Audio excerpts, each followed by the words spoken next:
are live. Hello, hello, hello, my friends. Thank you for joining me. I'm Nicholas W. Fuller, host of Person Behind the Pages, the show where we get to know the creators that make the things we love. And I'm joined today by Bryan Wilson. How you doing, Bryan? I'm good. Thanks for having me. Pleasure to be here, and hello, everyone. No, my pleasure, Bryan. My pleasure to get to chat with you. I'm excited. We're going to talk about your debut novel, The Forsaken Planet. We're going to talk about your upcoming sequel, The Son of the Prophets. And then we're going to talk a little bit about you as a person. You have got a couple kids. You run a business. You got some things going on. You're, of course, an SFF nerd. And I feel like we have a lot of common ground. We were talking just a second before about how I feel like you and I are you're probably the person in the Break-ins group, this group of 16 debut authors that I think I have the most in common with. Yep, So I'm we're the excited old to kind men. of yeah. I wasn't gonna say it, Bryan, not like that, but no, No, you got you're to right. wear it with pride. You got to You're wear it with right. You're right. pride. You're right. Yeah, yeah. Which is so weird. Like I think both of us have always been kind of the babies of our family and that sort of thing, and now we're the oldest in this group. What's up with that? And when did that Yeah, happen? yeah. That took a little getting used to, for sure. Right? Well, that's okay. That's okay. I'll go tell Caden to get off my lawn. Anyway, so for anyone that's not familiar with you, Bryan, can you go ahead and introduce yourself? And yeah. Yeah. Again, hello. I am Bryan Wilson. I am married to my lovely wife, father of two young girls, a cat dad, and as Nicholas said, a lifelong reader of science fiction and fantasy. And yeah, I wrote my debut novel, The Forsaken Planet. It's a sci fantasy space opera that came out June last year. And now my the sequel to it, The Son of the Prophets, book 2 of the series is called Power of the Stars. That will be dropping 2 weeks from tomorrow on April 16th. Ooh, 2 weeks coming up. Nice, nice, nice. Coming quick. And you've already got like nice reviews on that sequel, which is something we're going to talk about. But hey, Bo, how you doing? Thanks for joining. Good Hey, to what's see up, you. Bo? Um, um, but that's another point of commonality we have, that my debut is also kind of space opera vibes, Yeah, yeah, you've talked a little about it. I'm looking forward to reading it. Yeah, yeah. When Hey, are you going to get it out to the world? oh boy, I was just not this one. That's funny. Anyway, um, that is an interesting story. I wanted to. I keep the date keeps slipping, so I haven't put out anything like super official. But like if it's not sometime this year, I'm gonna eat my hat. I'm gonna say that. All right. I don't have a hat. Well, I mean, I don't think right now. So, no, just kidding. NJ Alexander, not that Nick, whoever this guy is. NJ Alexander, how you doing? Good to see you, buddy. How are you? All right, so Forsaken Planet, that was your debut. Let's take a look at how pretty your cover is. I like it. Like it a lot. Can you tell me a little bit what's the pitch for Forsaken Planet? What's kind of the vibe of the story? Yeah, so it's a sci fantasy space opera. It's I like to market it as Ender's Game meets Star Wars, but more so all rooted in kind of an epic fantasy magic system. And Ooh. and yeah, it's a story about a really it follows mainly a group of average Joe 20 something college kids, and they kind of the bro squad, I guess you could say. And they and it's contemporary Earth. That's where it starts, and it all starts with kind of an alien. I don't want to say invasion, but kind of attack. An otherworldly fleet arrives and starts attacking certain places on Earth, and our characters get caught in the middle of it. And Yikes. when that occurs, they there's a bunch of revelations made. Their worlds are turned upside down, and the big revelations are that that these attackers are human. There are other worlds where humans live. They have been since really the dawn of our time, for millennia. They've purposefully kept themselves hidden from Earth, which there's a reason for, obviously, and kind of there's a power struggle now that has led them to the planet, and Earth is basically caught in the middle of it. Our characters specifically are caught in the middle of it, and the other big reveal is that all of these humans can wield a power called Solera. Think the Force, except from Star Wars, except everyone has it, and it can be wielded anywhere except on Earth. So there's 11 total planets, including Earth. There's 10 other planets where there's societies. There, everything is running and revolves around this magic power, this magic system. That their technology is all of it. So yeah, and then the story just kind of goes from there. The characters kind of have to decide if they want to. They're needed to kind of partake in this whole thing, and I don't want to say too much, but yeah, it just launches off from there. Nice, nice, very interesting. Dana W says badass cover in my unbiased opinion. That would be my wife. And I was I think thinking, it I is was at least. the unbiased and the W. I was like, wait a minute, wait. But I do think it's badass. Which, you know, I'm kind of putting 2 and 2 together here, Brian, and that looks to me like that's Earth there on the cover. And I'm thinking Yes, that Earth is the Forsaken Planet. Am I right? you are correct in assuming that, and Mhm. it's called that because this power that all these other worlds revolve around can't be grasped here. They can't even wield the power on Earth. So that is why the rest of the worlds kind of look down upon Earth. They call it the Forsaken Planet, and they Mhm. call basically anyone from the planet Forsaken because they can't use this ability that's really everything to these people. Wow. That's super cool. And so you're doing a little bit of a book tour, and I was like checking some of it out. I was listening to you on Herman's podcast, the greatest podcast in the multiverse, Yeah, yeah, which he's is really great. cool, right? Yep. Uh, oh my God, NJ, why you do this? Why you're gonna disrupt my whole train of thought with this? That was good. When I woke up and saw that this morning, I was like, what is he talking about?" I'm not even gonna. I'm not gonna. Nicholas had he was a little. I think Nicholas just made an the honest U.S. mistake map that anyone confused could him a little make, bit. and it's totally actually no. He made an April Fool's joke that didn't land well. That's all. That's all. That's what New it. That's England what. is not a state. I just want to clarify Yeah. that. Anyway, where? God. All right. I was listening to you on Herman's podcast. Yeah, and you were talking about the book and the way that there's these other planets and there's humans and there's the magic system, but we can't use it. I found the whole thing, like the way you were describing it all, was super fascinating. Can you tell me a little bit more about the magic system specifically?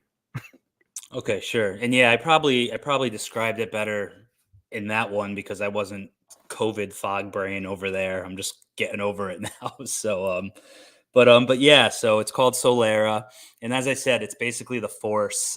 Just everyone can use it. There's obviously people have different strengths in it, and it's kind of just an energy force. They call it the power of the stars. I don't want to get too into it because it's heavily a part of the story. But they Hmm. they basically kind of call it humans' links to all the stars in the systems, and kind of our connection to the stars that these planets all revolve around. Earth, obviously, our own sun, Hmm.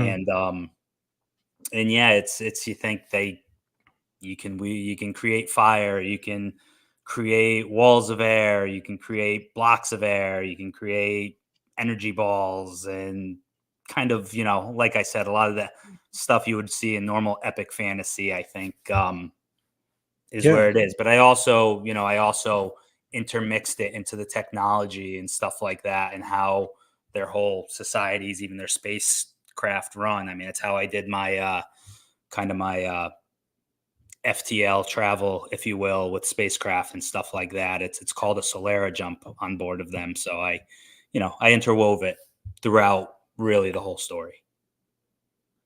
It's a really good point. Just thinking about like kind of the comparison of Star Wars and the Jedi. Like if I have Jedi that use the Force, why aren't you kind of taking advantage of that in the technology a little bit more? You know, like Yeah. Yep. you thought of this. You thought, yeah, yeah. Nice. I mean, it sounds like such a cool universe. I gotta dive in at some point. What Hope you do. color would your Solara be? Ooh. Ooh. Well, mine would be.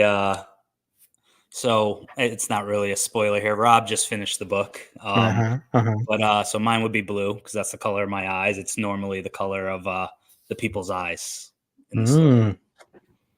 Fascinating. Okay. All right. So yeah, I mean, it sounds so interesting. And clearly other people agree. You're sitting on like a 4.4 rating on Amazon with 67 reviews now. I mean, you gotta be Yeah, pretty proud of that, right? that was a lot of hard work. I mean, I kind of came into this whole self pub thing, not very many connections, really no connections, and especially when I first published, I don't think anyone knew who I was. So, I made my focus for the first 6+ months specifically to be to try and get my name out there and garner reviews, get some review copies out in people's hands, Mm. and that was it came to fruition. It's not New York Times bestseller, hundreds or thousands of them on there, but I'm pretty proud of where I'm at with that. I think, especially in comparison to what you see with self pub usually. So Right? Yeah. It's either I feel like self pub, yeah, like there's a lot of times where it's just crickets. There's some times where it's like a little bit, and then there's other times where they just absolutely blown up. But exploded, yeah, right, but I feel like the middle ground is not as much. It's as many things. It's kind of on the extremes. It feels like. So I think you're yeah. doing heading in the right direction. Very very nice. All right, so tell me, with the Forsaken Planet, tell me a little bit about the protagonist, and then I want to get into hearing about some of the prophets. All right, so yeah, I mean the protagonist, his name's Colton Sampson, and he's basically, like I said before, just kind of your average Joe, 20 Hmm. year old. He's responsible. He wants to do what's right. He's going to school. He's working part time. He's doing, what you hope a 20-year-old, what I hope my kids will be doing at that age. But at the same time, he's very immature in respects. He doesn't have too many responsibilities. He's still living at home with his parents. He doesn't have a rent to pay. He doesn't have kids to take care of. He's not in a relationship. His Hmm. job's just a part time kind of to get through school job. So he doesn't have the responsibilities there. So he's very immature in those respects. They're younger guys. As I said, it's very much a bro story in certain regards. There's four main guys that kind of follows Colton's three best friends, and yeah, he's got some growing up to do, but he's also a good person, and that plays into kind of his world getting turned upside down during this attack and getting a lot of more responsibility than he's used to thrown on him. Yeah, interesting. So, and is he the same protagonist in the sequel?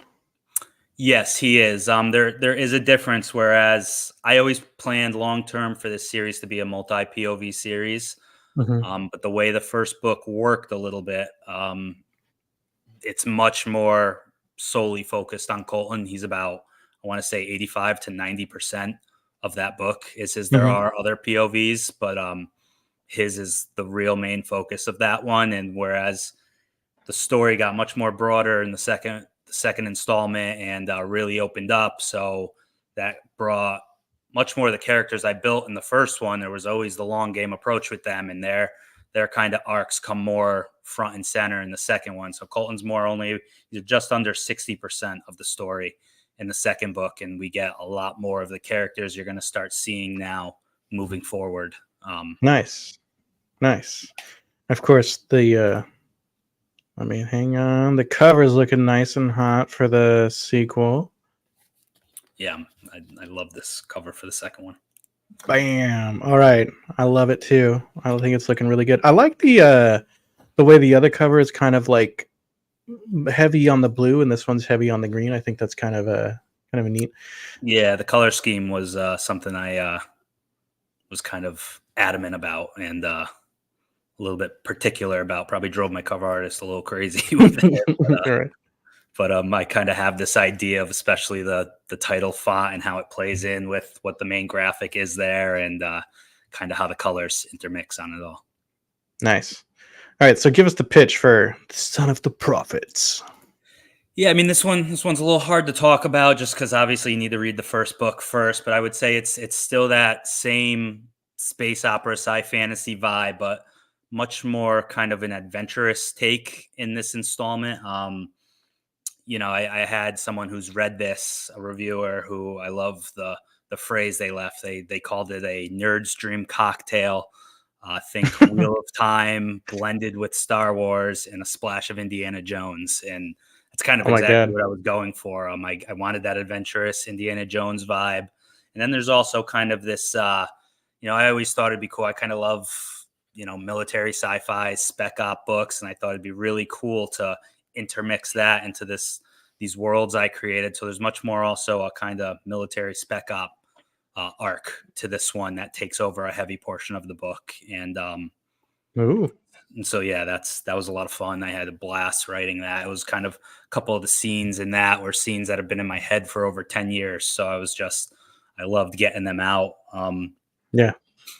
And yeah, all else I can really say with the second one is this is much more, I think, what readers can expect moving forward. My first story was very much a training novel. It lays the groundwork and the foundation for everything. It was important to me to take average kids really off of Earth and make it Hmm. believable that they're not just meshing into these other worlds that are technologically advanced and run with have these crazy powers. I didn't want it to just believable that they mesh in it, but they also really become adept in their own right.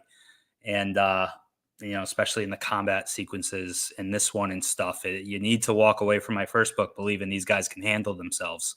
And that was kind of the focus of the first book. I almost look at it as like a prologue to what really the series is, because now this book is much more what you can expect from the series moving forward. It's much faster pace. It's much more action packed. The stakes are higher. It's more mature in tone, and yeah, it really takes off from here. I love it. I love it. That sounds so fun. I have the Indiana Jones theme playing in my head right now. But Thank that, with the spec ops too, I mean, this is sounding, yeah, like my jam, you. Yeah. Uh, I've, I wonder if you like also maybe like a little bit of Guardians of the Galaxy vibe in there too. Although clearly there's no Rocket Raccoon, right? No, there's nothing like that. That there's not all the beings are human. I Okay. get that. There's a little more of that in my first book. That doesn't play too much into this second story too much, but definitely Guardians of the Galaxy is a vibe I definitely Yeah. enjoy and tried to Yeah. throw in, that whole spec op part of Yeah. it, kind of their own team. And we definitely Yeah. get a little of that thrown in there in this. There's definitely a big part of my humor that I tried to throw into this, played in that respect. Nice. Nice. Love it. Cool. Yeah. So I know you've done a lot of work for this book trying to get it just right, the second book. Has there been either any early reader feedback that you loved hearing or a favorite part of this second story so far? Like something that you wrote and you're like, oh man, this I actually nailed? Yeah, I mean, I finished the first book. I finished the draft, the actual main story of it over 10 years ago. I mean, we're probably talking 12 years, if not more. So I've had ideas for this book in my head for a long time. I've had many a shower where I'm sitting there envisioning the scenes that were going to unfold in this one. So there were definitely some important ones to me. I think some of my, I've only had, I want to say 8 or so readers that have gotten back to me so far with the ARCs. But I want to say it was like 3 or 4 of them were one main common theme that came in was people telling me kind of when they hit a certain part of the book, it was like unputdownable to them. And that's obviously, as a writer, what we're all trying to Yeah, right. achieve from our favorite books, or Nailed always the it. books we hit a certain point and it's like we Yeah. can't wait to stop what we're doing to get back to and to read. So that was very cool. But then there's also one scene where, for anyone who's read the first book, they're going to be expecting this scene. There's probably some people who read the first book and were a little frustrated, like, why did this scene not happen in the first book? It's a very important, kind of sets the tone, and it kind of shifts everything from there. And I can't really say what it is, obviously, because I don't want to spoil it for anyone who hasn't read the first book. But it was very important to me that I did it right. I feel like I stressed out big time that I wanted this scene to really impact people. And I had one person specifically who told me, just hit the nail on the head. They said they had goosebumps the whole time reading it. Like, they were getting chills reading it. They just felt like they were there soaking it in, and it was really amazing. So that was definitely my favorite particular feedback that I've gotten so far, because I didn't even bring it up to them either. They brought up that specific scene, and I was just like, yes. Yeah. How good does that feel, dude? Especially when you've had these ideas kicking around for, years and years and years, and now it's like out in the world and you're getting this sort of feedback. Oh my gosh. It's definitely one of the best feelings. And you got to take those wins, because it's not going to be the case for everyone. I'm sure not everyone's going to read it and it's going to hit them like that. Sure, but there's no story that's for everyone. But that's why, you gotta, when you get those certain readers who you could just tell this story is for them. They're getting what you're putting down, Yeah. And it's definitely one of the best feelings. That's what's awesome. Hi, Bert. How you doing? Thanks for joining. Hey, good to see you.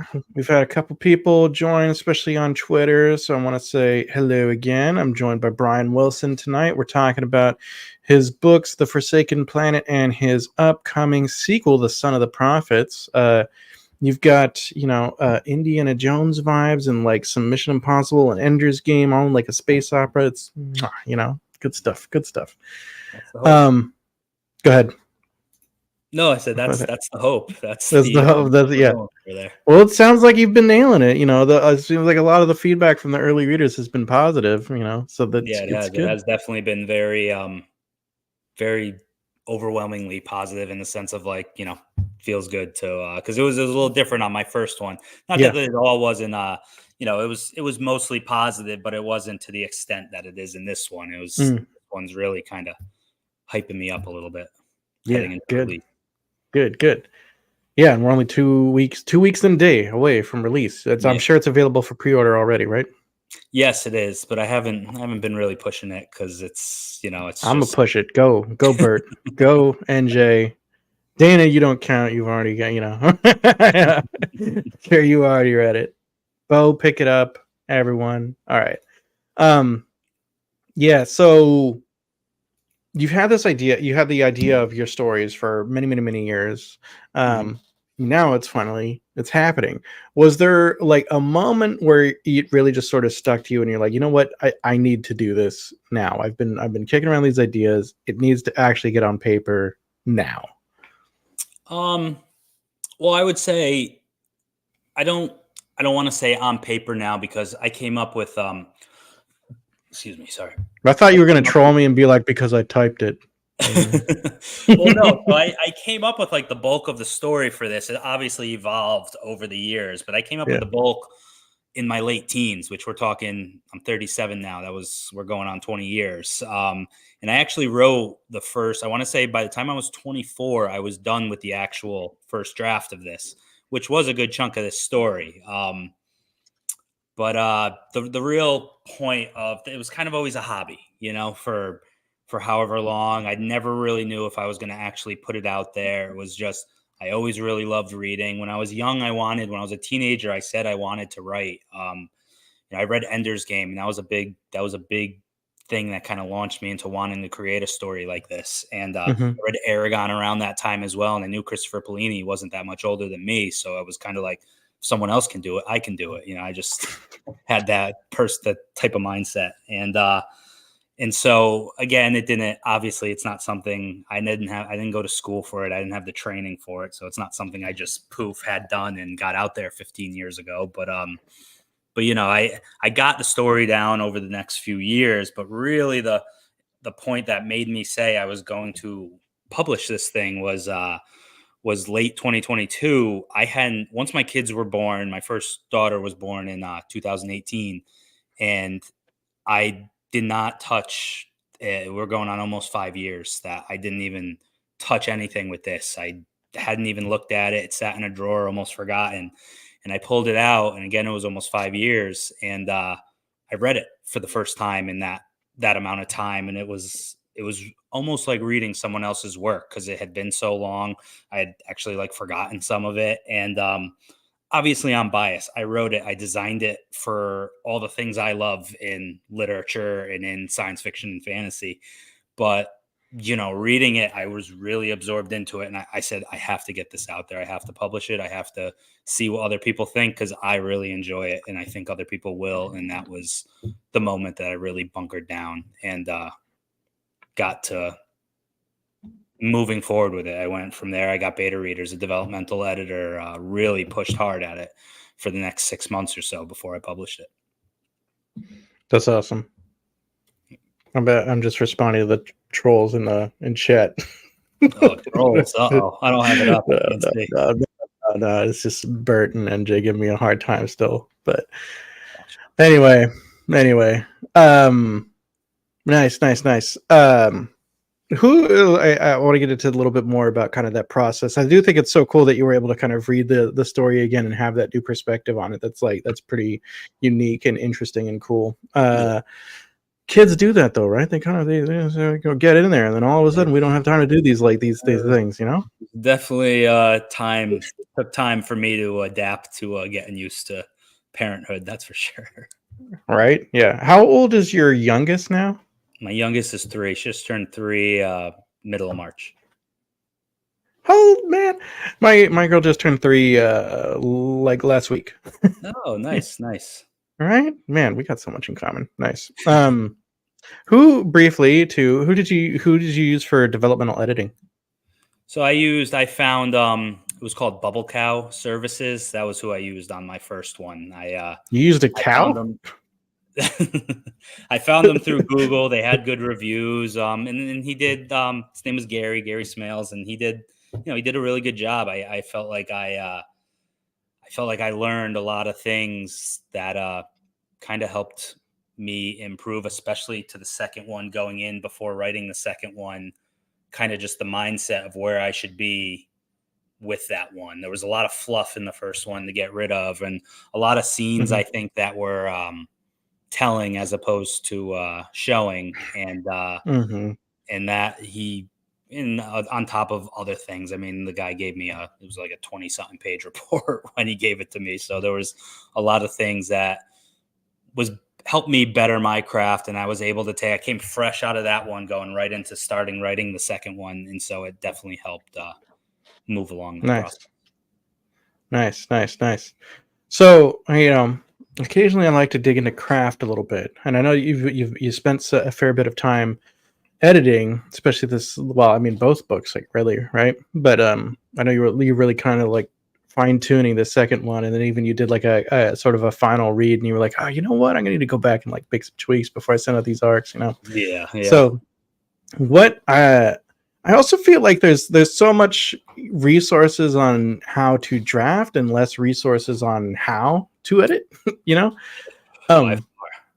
Right. So what is your editing process like, and what's worked for you, and what have you found that you're like, okay, I definitely need to be continuing this on book 3, book 4 in the future, Yeah, that honestly, that's still a work in progress for me. It's so hard for me to go because my first book was on and off for years and years, a bunch of late nights, spending months working on it here, then taking 2 years off, months working on it there.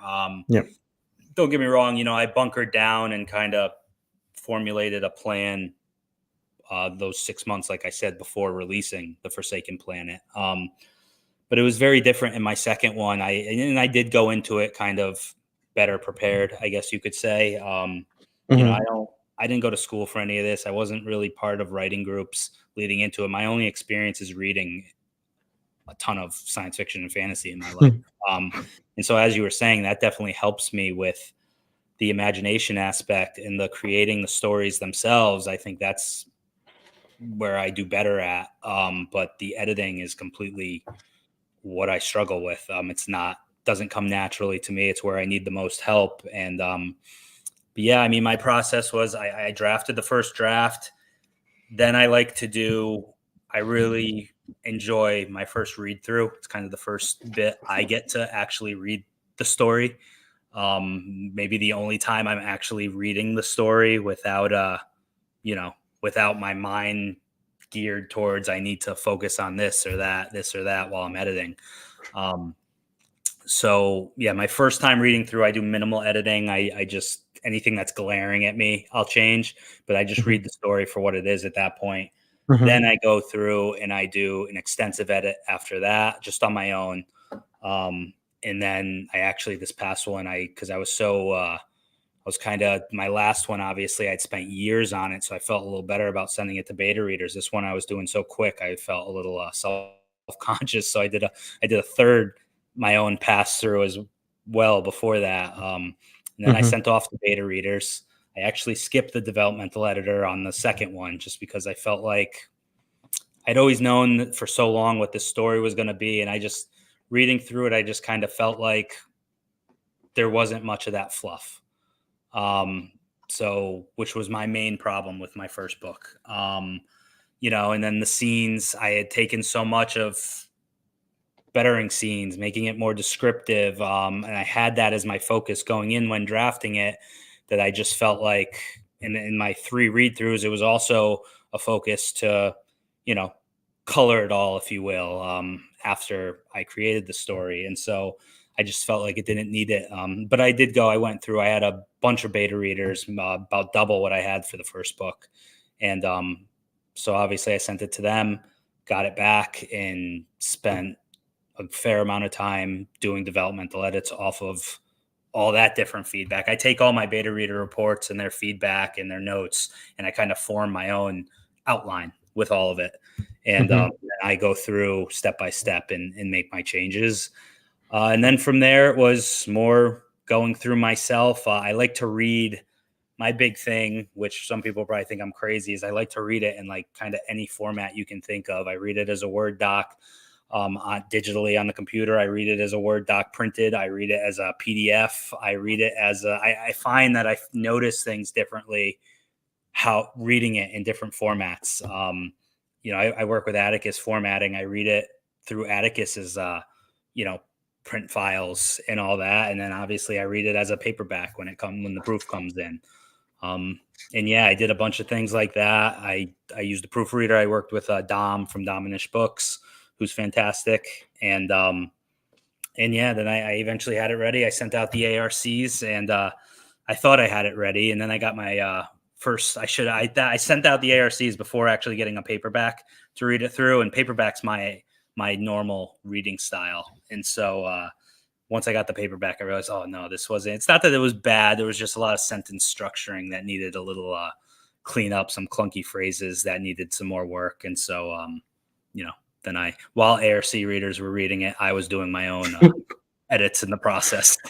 Let me fix this. Let me get ahead of them. Right, right, right. Yeah. I'm That's lucky cool. though, because I finished it literally the week before I got COVID. I was pushing to finish it, and I still Mm. had time. In my head, I was like, "Why am I pushing? I don't need to." I'm so glad I did, because I would now I'd really be panicking if I was doing it right now with 2 weeks to spare. Right, right, right. Shit. Um. Uh. Yeah. But yeah, I would be panicking too. But yeah, it sounds like you've got things kind of in a good spot, right? You're all set to go for the launch. You're all, I'm hoping yeah, so. very good. So I think I kind of already know this one, but there's on my little list of questions. But like the what's your favorite part of writing and kind of creating this art? What comes the easiest, and then also what comes the hardest? It sounds like the editing process is the Yeah, hardest. yeah. I mean, I think I kind of just going along with what I said. My favorite part is just reading the story through. Again, I'm biased. I'm fine tuning and drafting this to the things I love. But that makes it my favorite part is reading through and actually reading the story for the first time as myself, just as a reader instead of the person who wrote it. Um, what comes easiest again is doing that drafting. I've always kind of prided myself on my imagination. I think that's again, I didn't take any. I didn't go to school for any of this. I wasn't really part of writing groups leading into doing the publishing. So So the editing where that does not come naturally to me, the experience I do have is being a reader for 25 years now, pretty avid reader. And so I think that's helped me kind of learn just really the craft of a good story. Maybe not perfect fine tuned, but what it takes, what are some of the best elements in good stories, what I enjoy at least in Yeah.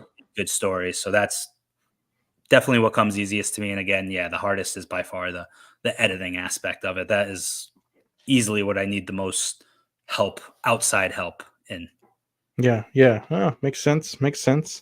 You mentioned a couple times you didn't go to school for this. And as you were mentioning on Herman's podcast, you went to school and I think you got a master's in mathematics, right? I did, yeah.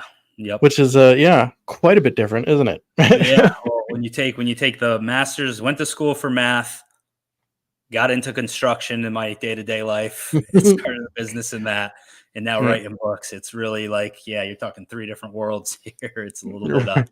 believe me, I look at myself and think it's a little oddball sometimes, but I it is hear what you, it but is. right, yeah, but I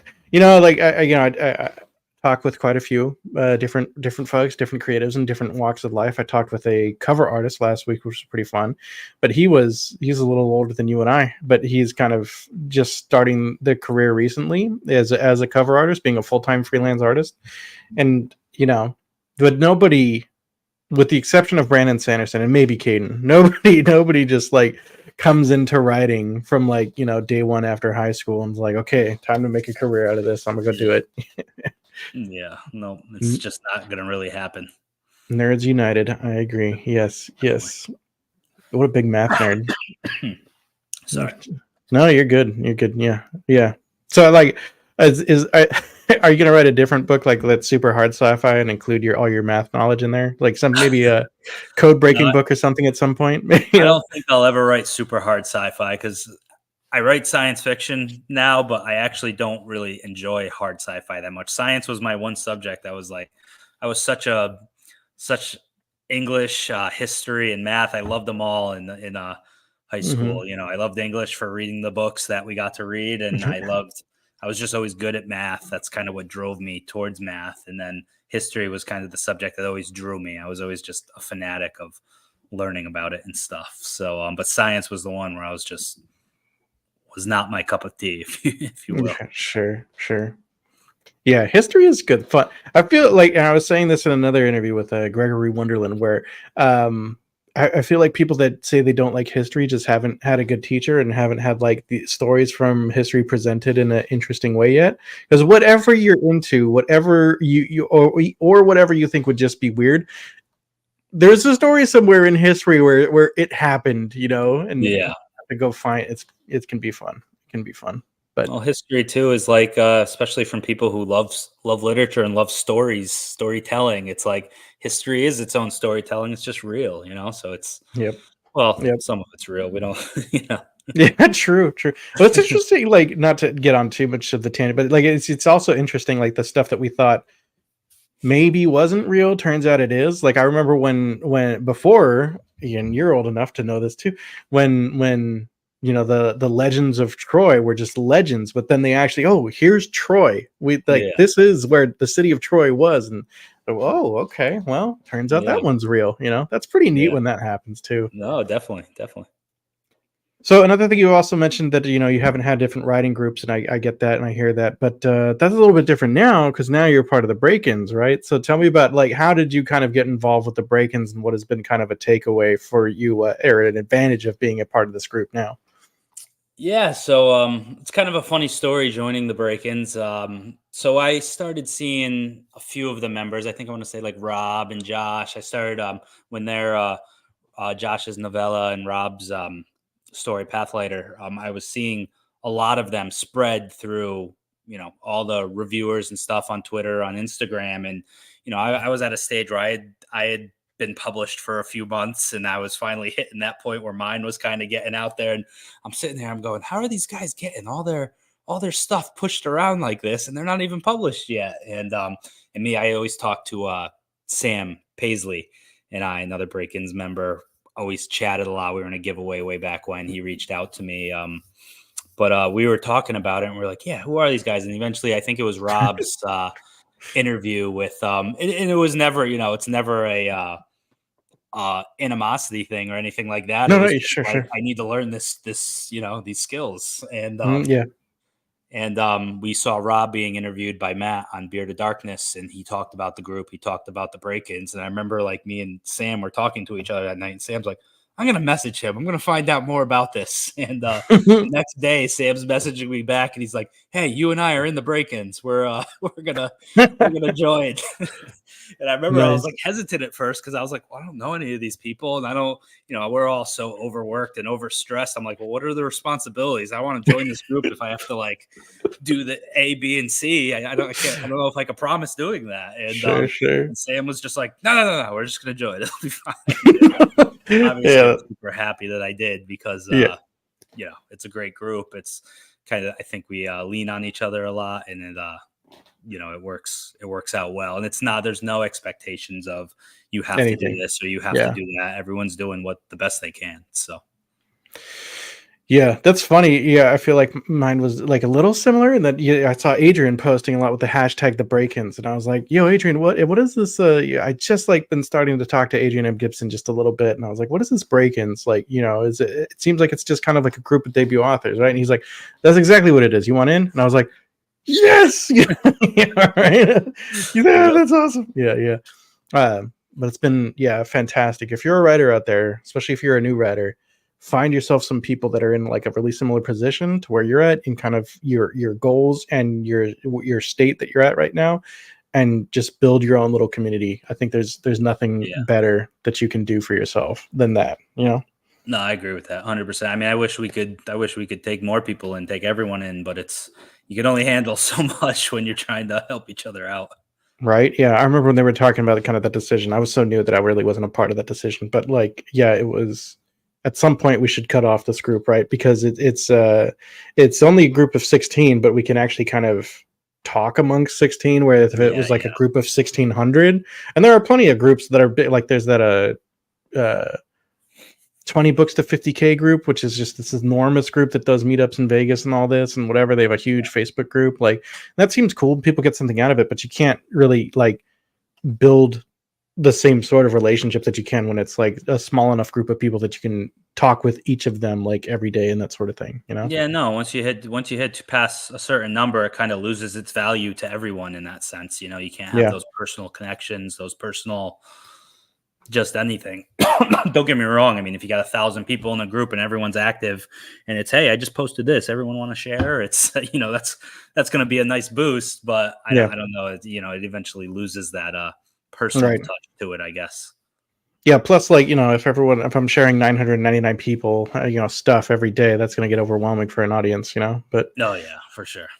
That's it's interesting kind of, you put it in that way, like if it hits a certain size, then it sort of loses its value. I was talking with Travis Baldry. I did an interview with many months ago.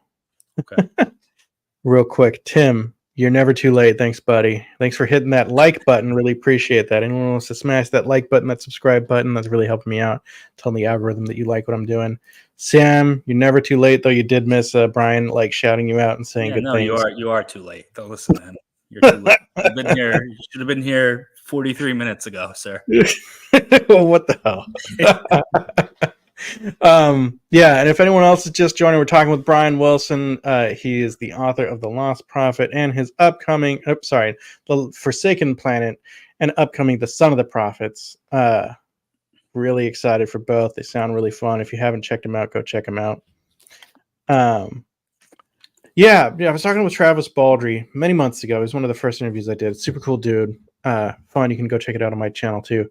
But he used to run a video game studio. And I was like, so how many people did you have working for you? He's like, oh, I think at the most we had like 30 or 40. It was never that big. I never wanted it to be that big, because as soon as you can't get the whole group into a bar, then it silos, which I thought was so interesting. Like, I run a business too, but I've never had more than like 4 full-time employees at a time. How many people work for you, Bryan? I know you're a small business owner also. Yeah, so the one thing I have that's kind of a luxury with what I do is so I manage and oversee the construction of new homes, and Mhm. no one is actually working for me. It's all subcontract work that I'm subcontracting out to. Don't get me wrong, I have my guys that That they you get use over and they over they and work over. for me. Yeah, I yeah, use them yeah, repeatedly. yeah, They kind of know when I got a job coming up, they're gonna be there for me.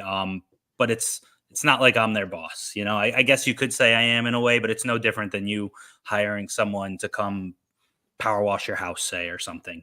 So it's a little bit different in that regard, and I have liked it that way just because I'm doing these side things, obviously, of writing at night and stuff like that. I think if I had 30 people who I knew relied on me, for their livelihood, and don't get me wrong, my subs, they've a lot of them very much do. I've kept them busy for 10 plus years, and yeah. But it's but a I know different they thing. also have Yeah, other outlets to go to get work. It's not just solely focused on me and my business and what I'm doing. That yeah. would change things heavily. I mean, especially this past year when things were slower for me, I didn't feel this pressure to have to jump back into it when the market wasn't doing so great. I was able to focus a little more on writing. I think if I had families who I knew depended on me, that would be a complete different story. And I probably would not have wrote this second book as quick as I did.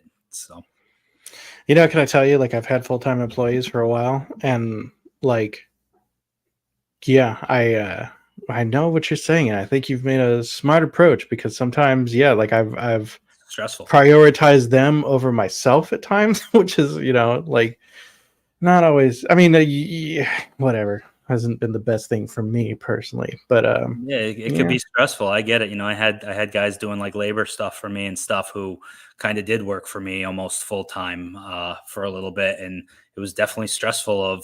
I gotta constantly. You don't want to just keep creating work that you don't need to do, but at the same time, you want these people are relying on you. You want to try and do good by them. So yep, it's yep. not easy. Sam says like and sub to Brian's business. I'm not sure that's the kind of sub we're talking about, but I appreciate the sentiment, Sam. Uh, so of course, in addition to this running a business, you're also a parent. You have two little girls. How old are your little girls, and what stories are they into now? I'm sure you read some bedtime stories, right? Yeah. Well, so my oldest is 5 and my youngest is 3. Um, we read to him every night. Well, I used to read to my oldest every night, and she's kind of I don't know if I want to say growing out of it. She's always been kind of funny. She liked books for a long time. She used to like good night books. They're called Oh yeah, yeah, yeah, Good yeah, Night yeah. Pirate, Good Night Spaceman, Good Night Princess. And then like each page is like, oh, good night, this thing, or like, yeah, it starts with Yeah. like a hello, and then it gets to like a good night. You're like, Exactly, exactly. yeah. She loved those for an extended time.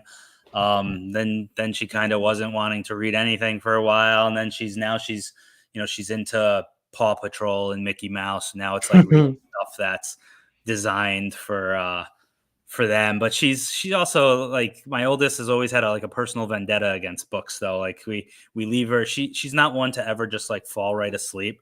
And so like I'd read her a book, and then she'd want to keep the book when I'd leave the room, and we'd see her on the monitor flipping through herself. And all of a sudden, I'll go in there the next morning, and all the pages are ripped up, and they're all over the floor. And I'm like, Oh "Why'd you no. do that?" And she was just like, "I don't know." It's Oh man. I think it's just she's kind of very, very high energy. She can never sit still, and I think it's more just a angst thing than anything else. But it's I funny. But yeah, yeah, my I youngest, she's only 3, so it's kind of what we throw at her. But like right now, we were reading like an Easter Mickey Mouse Easter book, and she's easy to please. I'll read like the Donald Duck lines. I'll just be like, and yep, there it is, and and nice, nice, nice. that's perfect timing. And Right? she'll get this giant belly laugh out of her. So very easy to please in that sense. That's pretty good. My aunt used to do a perfect Donald Duck. I appreciate Yeah, I'm, it. I'm completely Dead. incoherent when I do it, but my kid likes it, so that's all that matters. Perfect. Yeah, yeah, yeah. Right. We'll do whatever for the kids. I hear you. I hear you. My daughter, well, my son is into like the Dogman books and Captain Underpants. Can I tell you, by the way, again, talking about like us being kind of the old guys at the break-ins. Mhm. When I interviewed Adrian, he talked about growing up with the Captain Underpants books that now my son is reading, and I was like, "What is going on?" I had no idea these were like that old, and now I feel even more old. This is, but That's those are fun. that's Good. what happens in this group. Yes, Who's yes. even the next closest to us? I don't even. Is it Sam? I mean, he's what, young 30s, I think. I am genuinely not sure. I don't know who else is. Well, no. Louise is like close to us, but we're a little bit older. Um, yeah, and she's got a daughter too. Yes. I Yep. didn't even like, yeah. So what? Sam, yeah, whatever. We'll do that. Kind of count that. I feel like we should have a chat just for like the parents of the break-ins also, so we can be like, how do we write when we're so, like trying to deal with a kid? But anyway, Yep. um, rumor says he's 31. Could you? Anyway, um, April Fools. April Fools. Yeah. Uh, oh yeah. My daughter though, she's into right now Bluey. Are your kids into Bluey? Yeah, a little. They just recently started getting into it a little bit. Was it this past weekend or the weekend before? I actually like came Yeah. home from something and Bluey was on, and I was like, oh, they actually like Bluey now, because we used to try, and I like Bluey, so we used to try and give it to them, and I don't know, they just weren't into it, but now they are. Bluey's so good. Yeah. And so we got like Bluey books that we're doing like bedtime, and of course Bluey's like the go-to cartoon. Like so everything's Bluey, but so far I'm not sick of it yet. So um, so dude, you're running a business. You've got like two young daughters. You've got your wife that seems to like you and probably wants some of your time. How do you make time for writing? Also, It's hard. That's still something that's going to be determined, moving forward in the future. Obviously, my first book was like a 20-year thing, so it was okay, you just spread it out over this yeah, yeah. incredible. I mean, if my I business got a see. little slow, I Yeah. put some focus on the writing. It was a lot of late nights in that sense. And the second book, I was able to get that one so fast just because the construction end of things, the market's not great around here right now. It's that's kind of fallen apart a little bit in that end. So it was half deliberate, half the market falling apart, and now it's picked up a little bit for me at the beginning of this year, but it's still a little uncertain moving forward for the rest of the year. But yeah, last year was very, very slow. So that helped me then almost make it like the construction was part-time, the writing was part-time. It allowed me to move much quicker in the process. And it's really just finding whatever time I can. I mean, even with this second book, I put a lot of deadlines on myself. There were a lot of late nights. My wife Dana is an absolute trooper. We like our time together too, and some of that got sacrificed to get the writing in, and she understands. She works with me, and you know you need a team Nice. player in that regard as well to make it work. So Right. Yeah. Turns out, like working on this sort of dream takes a lot of time. Yep. yeah, yeah. So And then when I'm through those deadlines and when I'm through those phases, then I got to make the focus family time and time for us, and it's that balance of finding the right for it. It's definitely not an easy thing to do. I do like though that like this generally speaking, this work is like project based, which I guess your other work is project based, working on homes, but you can kind of push on the project and see progress, and then finish the project and be done, and then you can kind of switch the way that you're talking about. And I saw Rob J. Hayes, an indie author. He like just finished writing a novella, and he's like, "All right, now I can play Final Fantasy for like 2 weeks straight."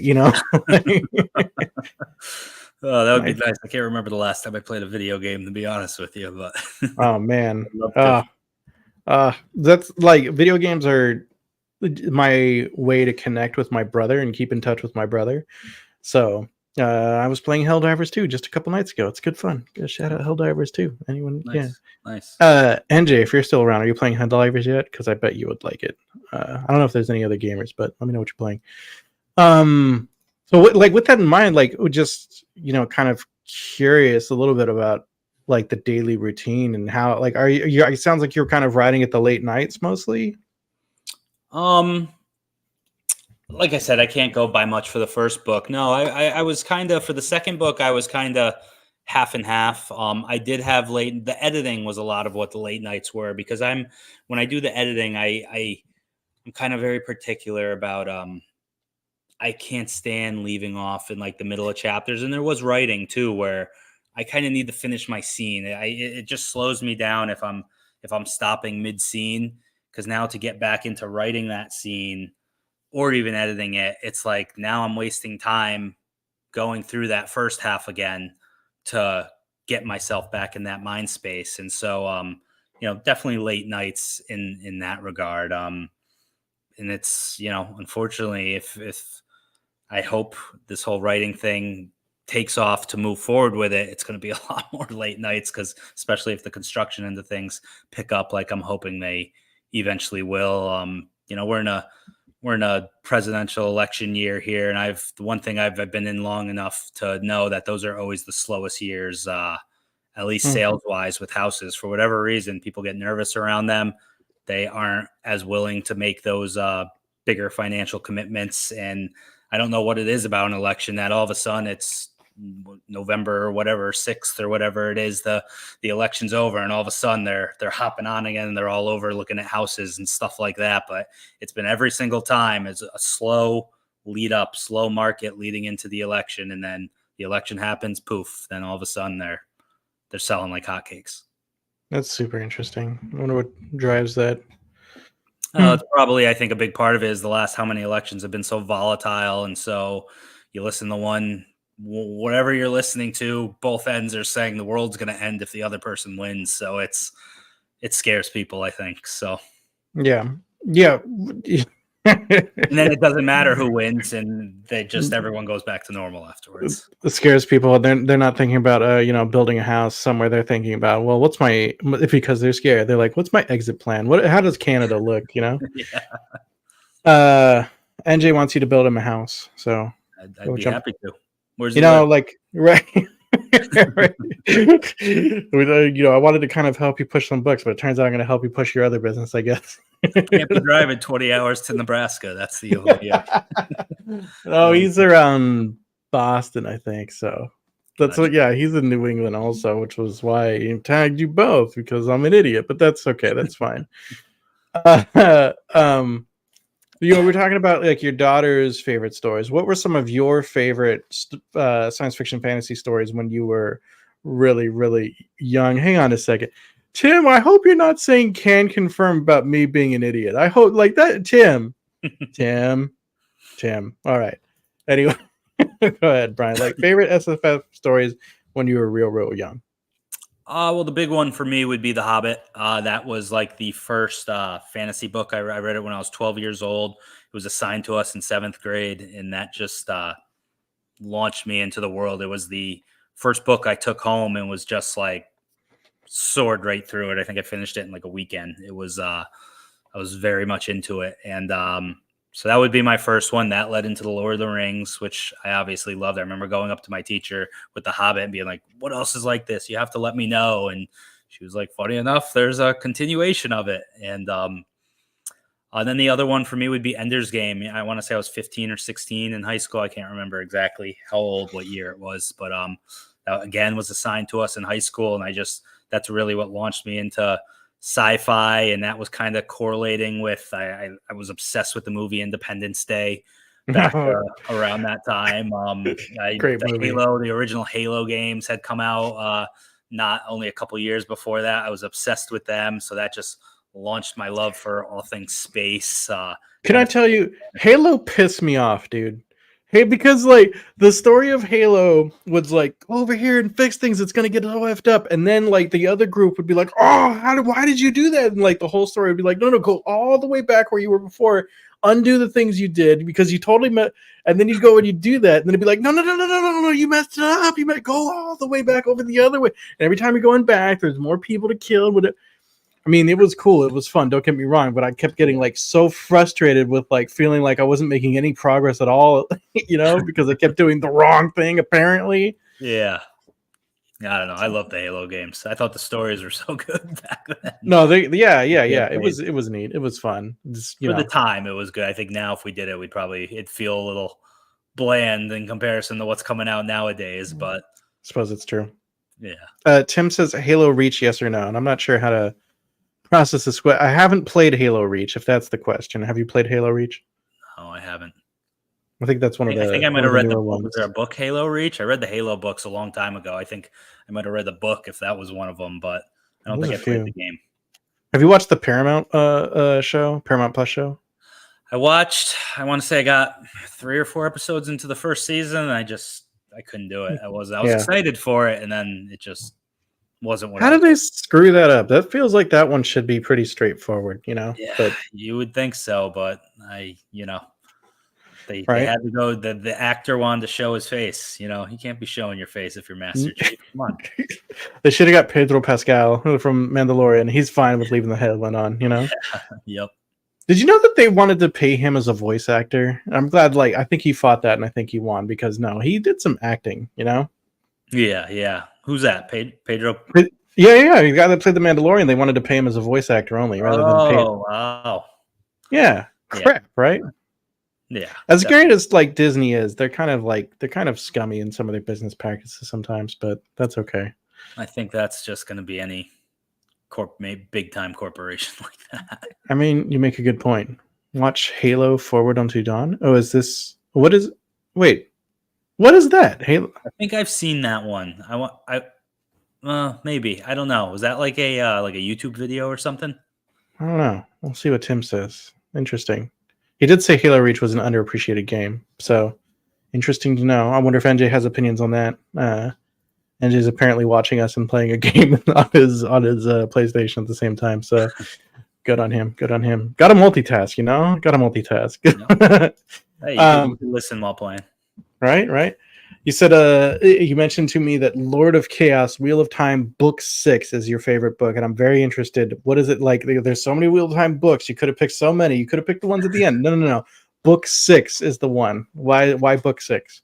I don't know if it's my favorite book of all time, but it's one of my favorite, definitely. And so yeah, I did. Wheel of Time is by far my favorite book series. I just was always blown away by the scale of the world building and just that classic. We follow this innocent, naive farm boy through just this crazy story of madness, really. And I think book 6 was one of my favorites, if not my favorite of the series, just because it's kind of a penultimate book that kind of really shifts the series. You had that whole that's book 6. You have that all the arcs kind of lead to something in book 6 that all come to a head. You get a lot of elements that we didn't get to see fleshed out that are finally fleshed out at the end, at the big battle scene at the end of book 6. You got Perrin and the Wolves. I was always so interested in them, and you see them fully formed, kind of partaking in the battle. Perrin's really diving into his connection with them. You have the Ashaments, the first time we're seeing what they can do, the craziness that comes with them, and then Rand kind of coming to a head with the Aes Sedai and his whole relationship with them up to that point. And that's the moment where that naive, innocent farm boy is done, and now we're heading into the madness aspect of the story. And really, I shouldn't say it's the final path, because there's 8 more books after it, but it is kind of that final path. It paves the way for what's to come. And I don't know, to me, it all hit perfectly. We talked about earlier about how certain, you're not going to, what I'm going to write isn't going to resonate perfectly with everyone, but that was just the way those arcs all came together like that, just hit exactly what I wanted out of that story at that time. So nice. Good times. Yeah, I like it. Briefly, there's been, a few more folks joining on Twitter and that sort of thing. So I want to mention I'm here with Bryan Wilson. He's got The Forsaken Planet as his debut that's out, and you can go get it now, and it's well reviewed. But The Son of the Prophets is coming out in 2 weeks and a day. You can pre-order it already. He's been getting good feedback from the arcs that he's been putting out in the world. So get yourself a copy if you like space opera, if you like the idea of, Ender's Game and Indiana Jones and that sort of thing together. Sounds like a lot of fun, right? Go get yourself a copy. So, yeah, it's really interesting. Lords of Chaos, book 6, but I hear what you're saying, where everything kind of comes together. Now, I asked you favorite movies. You mentioned either Interstellar or The Fellowship of the Ring, which are great picks. Yeah, and us being around the same age, I imagine you were probably also about in high school when the Lord of the Rings movies were coming out. Yeah, I want to say it came out in what, 2001. So I was either a freshman or a sophomore in high school, and I had already read the trilogy, so I was the complete nerd telling everyone, "Oh, I take pride in have being the one to be like, Yeah. you guys, just wait, we're all gonna love this, but these movies, blah blah blah." And of course, all my friends loved them, and then they all started reading the books after, even though they're Nice. not really big readers. But yeah, I mean, 10 years ago, 15 years ago, whenever it was before Interstellar came out, I would have 100% said Fellowship of the Ring. It's just, to me, it's the perfect story. It's, you got the adventure, you got the brotherhood, you got the underdog hero, you got the fantastic mentor, well, mentors, I guess you could say, just, True. and then this epic grand scale world. And I mean, just thinking of this, how that one opens up with the battle from the past and Mount Doom and all that. It's just, it's almost perfect in every sense to me. But then I saw Interstellar. My sci-fi roots, or my sci-fi favoritism came into play, especially my interest in space and the unknown. And again, I'm not a hard sci-fi fan, so when I saw some of those crazy ideas and theories that came into play to that story, my mind was just kind of blown. And so I don't know how, not being a real hard sci-fi guy, I don't know how realistic some of it is, but Mhm. just in the terms of the storytelling and how it was meshed into that story, just blew my mind. I loved it, and I can't really decide. There's such different movies that it's hard for me to decide which one Yeah. I like more. But they're the two movies that, if, I mean, there's others in my life, but those are the two that, like, if they're on, I'm stopping what I'm doing and I'm just sitting there with a smile on my face and watching them. Even when my wife, if she's yelling at me, "Hey, the kids need this or that," it's nope, Like, I'm going down this right that's funny. On Instagram, Meanie Cormac says the cover looks sick, so I'm sure Brian appreciates that. now. Oh, thank you. Caden says, Brian! What's up, man? Yeah, love Interstellar. Saw it in IMAX way too close, and the spinning scene ruined me, Tim. Sad. Sad. But that, I mean, that sounds like an awesome experience, except for that moment, But For sure. that sounds, yeah. Interstellar is great. Hearing that orchestra and the and that sound play in IMAX, that Right. must have been awesome. Yeah, that's definitely, that was a cool one. And some of that, yeah, just thinking of, I remember they were on that one planet where they aged super slowly compared to the guy that was on the ship still. There's Oh some, yeah, when they're on there for 20 minutes and they come back and he's been there for like, it was like 4 years or something like that. yeah. There's, I don't, anyway, like some of that is rooted in some ideas of reality. So yeah, it's interesting stuff. That's a good one. I find it fascinating though that Fellowship is your favorite out of the trilogy. Again, like I mean, I feel like this is kind of like Book Six is your favorite out of this giant arc, But I mean, I get it that it's hitting all the right notes for you. But like for me, like Two Towers is my favorite, at least in the movies, Yeah. I mean, listen, Two Towers is great. Yeah. Yeah, I don't know. I think I mean, like, listen, if you had come in here and if you had just said Two Towers is awful, we'd end the stream right now. I know you're not going to say that, but no. Yeah. Yeah, no, I just, for me, I think it's that whole journey experience, the journey they take, going from the Shire to kind of getting, where the story ends. That Yeah. just great. I love the whole, was it Khazad-dûm? Is that what it's called? I haven't seen it, read it in forever, but that whole storyline, I just absolutely loved it. And then obviously the whole bit with the orcs at the end when along the river and stuff like that, and Frodo selflessly, well, not selfless, but deciding he needs to go off, and Sam selflessly, I'm coming, chases of course after him. you are, but I'm coming with you. I don't know. I loved all that. Don't get me wrong, the battle scenes, obviously Two Towers is so great because we get those first massive battle scenes, and there wasn't really much for us before those movies to see like that, and it was done just superb, so well. And in Two Towers, like I'll never forget, it was my favorite scene of the book was, Legolas and Gimli counting their kills and playing a game over it. And, So it was just I love that one too, but I don't know. Fellowship is just the one. I think just seeing that story for the first time will always I'll remember that in my head. And yeah, it was great. It was the only time I actually ever the Lord of the Rings movies are the only time I ever skipped school in my life. So, a nerd who took it too seriously at the time, Nice, but those nice, those movies I skipped school to go see. nice, nice. Sam, this is too good not to share. Of course you are, and I'm coming with you. Which of course is Samwise Gamgee's line, but is guaranteed what my dog thinks every time I try to go to the bathroom alone. Yep, yep, yep, yep. Long overdue for a rewatch. Go hit it. Go get it, Tim. Definitely. Fellowship peak I'm a fan. D&D vibes. I'm feeling that. I'm feeling that. And Tim, of course, says Interstellar was his peak movie going theater experience. I gotta tell you, buddy, I think I will see your Interstellar in IMAX, and I will raise you. Just a few months ago, I got to see Two Towers actually with a live orchestra playing the music. Oh, I've seen the videos of that. That sounds amazing. It was so cool. It Oh, was, oh man, it yeah. was, yeah, Yeah. yeah. You ever get a I chance to do love something that. like that, go do it. Where'd you see it? I didn't even know. I thought those were like overseas. They were doing those. I didn't think they did them here in the.